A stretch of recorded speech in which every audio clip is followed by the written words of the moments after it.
لو واحد داخل عليك بسكينه، لو السكينه ماسكها كده كده وفاتحها كده، ده عاوز يقتلك ولا يعورك؟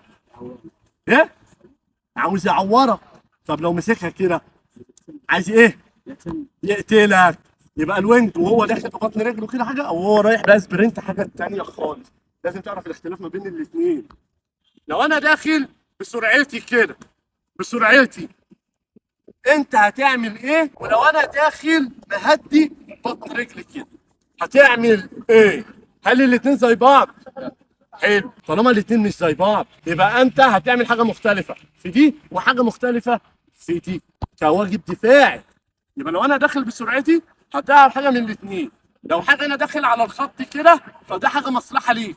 الاخطر ايه؟ الايه؟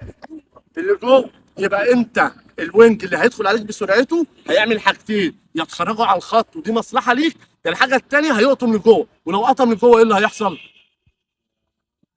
خلاص انت طلعت بره اللعبه. طيب واللي هيدخل عليك كده